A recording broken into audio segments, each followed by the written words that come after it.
बिस्मिल्लाहिर्रहमानिर्रहीम।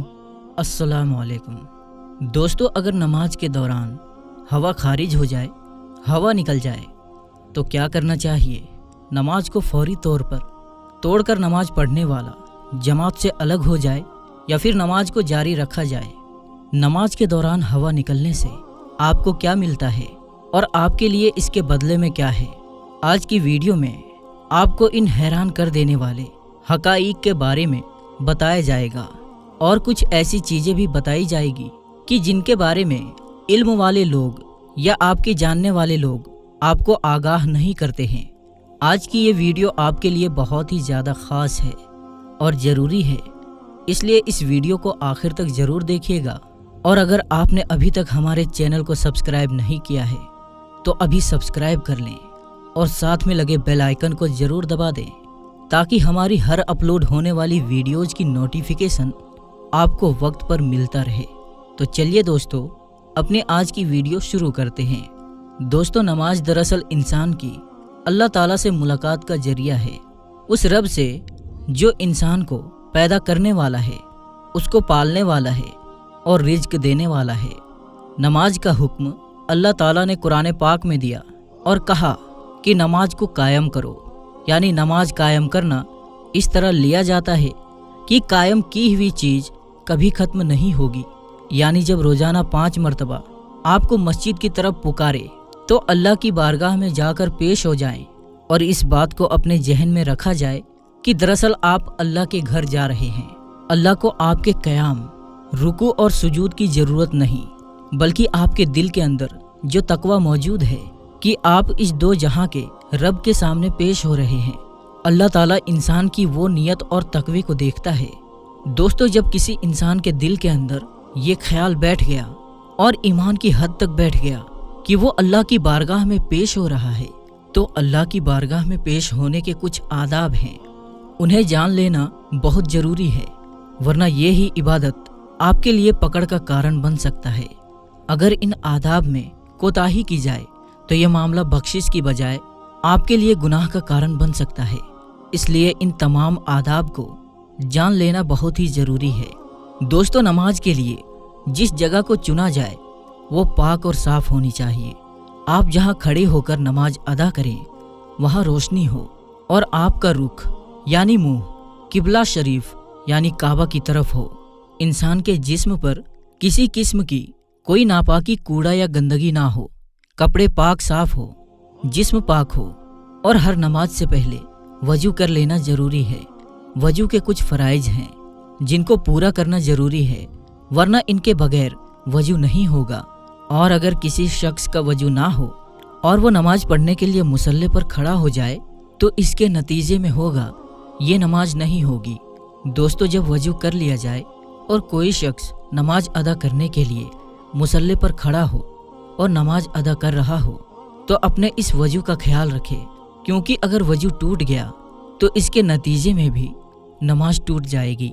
और इस सिलसिले में सबसे अहम मसला और सबसे अहम सवाल ये पूछा जाता है कि अगर नमाज के दौरान हवा निकल जाए तो इसके नतीजे में क्या नमाज से अलग हो जाएं या फिर नमाज को जारी रखा जाए?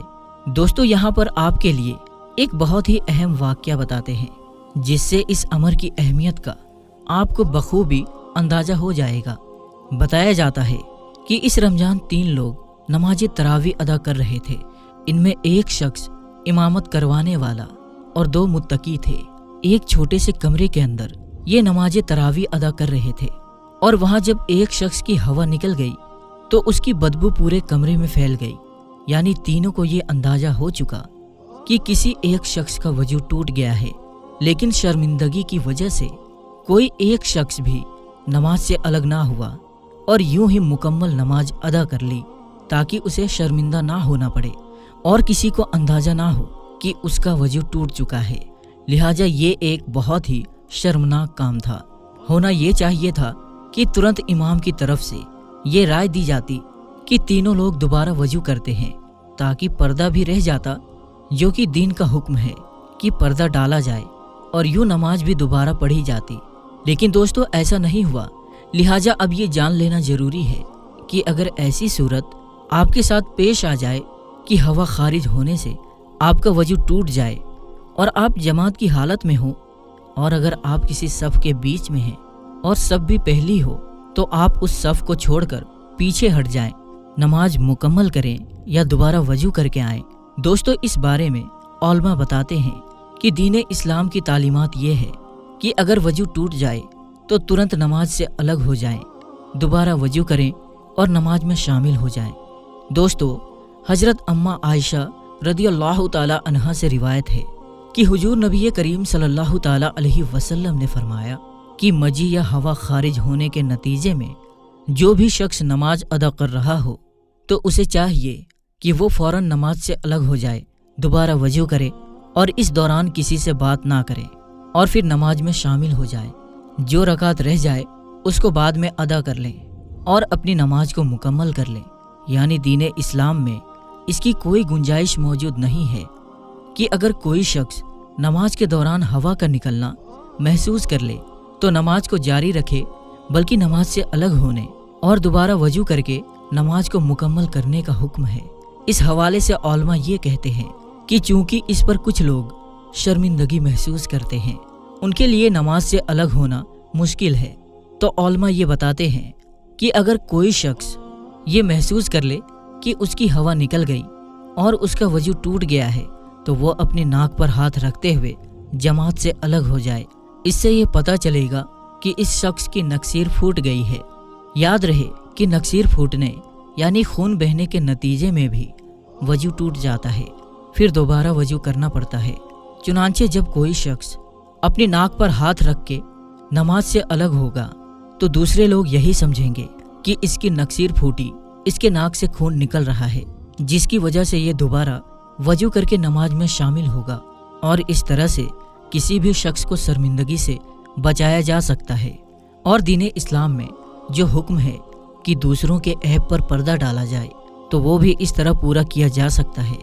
اور دوستو، آخر میں ایک ایسا سوال جو کہ شاید کچھ لوگوں کا ہو کہ اگر کسی کو بار بار ہوا خارج ہو جائے، نکل جائے، تو اس صورت میں کیا ہر بار وضو کر کے نماز ادا کرنا ہوگا یا پھر ایک بار ہی وضو کر کے نماز ادا کر سکتے ہیں؟ تو دوستو، ایسا شخص جس کو عرج شرعی ہو، جیسے بار بار ہوا کا نکلنا، بار بار پیشاب کے قطروں کا نکلنا، خون کا نکلنا وغیرہ، ان کا حکم یہ ہے کہ وہ ہر نماز کے لیے نماز کے وقت میں تازہ وضو کر کے نماز ادا کرے گا۔ ایک وضو کے ساتھ ایک سے زیادہ نماز نہیں پڑھ سکتا۔ اگر نماز کے وقت کے شروع ہونے سے پہلے وضو کیا، پھر اسے ہوا نکلتی رہی یا جو بھی عرج پیش ہوتا رہا اور پھر نماز کا ٹائم ہونے پر نماز پڑھے تو نہیں ہوگی۔ اس لیے ایسے شخص کے لیے ضروری ہے کہ وہ ہر نماز کے لیے اس کے وقت میں تازہ وضو کرے۔ ایسا شخص جو مسلسل رسنے والے زخم کا مریض ہو، وہ شرعاً معذور ہے۔ ایک وقت کے لیے ایک بار وضو کر لیں، وقت کے اندر جس قدر چاہے نماز ادا کر لیں، قرآن کریم کو چھوئے جب تک وقت باقی ہے۔ اس وجہ سے وضو نہ ٹوٹے گا۔ ہاں، کسی اور وجہ سے وضو ٹوٹ سکتا ہے۔ جیسے ہی وقت ختم ہوا، وضو تازہ رہا، اگلی نماز کے وقت کے لیے دوبارہ سے وضو کریں۔ جس طرح نماز ادا کر سکتا ہے، تکبیر بھی پڑھ سکتا ہے، اور اذان تو کوئی بھی بے وضو شخص دے سکتا ہے، لیکن بہتر یہی ہے کہ آپ جتنی دیر مسجد میں ٹھہریں وضو کے ساتھ رہیں۔ اس لیے وہ اذان دینا ہو یا کوئی بھی کام ہو، مسجد میں باوضو رہیں۔ دوستو، امید ہے کہ آپ کو ہماری آج کی ویڈیو کے ذریعے سے جو ایک بہت اہم مسئلے پر بات کی گئی ہے وہ آپ کو بہت اچھی طرح سے سمجھ آ چکا ہوگا کہ وضو ٹوٹنے کی صورت میں کس طرح سے آپ نماز سے الگ ہوں گے اور کیسے وضو کر کے دوبارہ نماز میں شامل ہونا ہے۔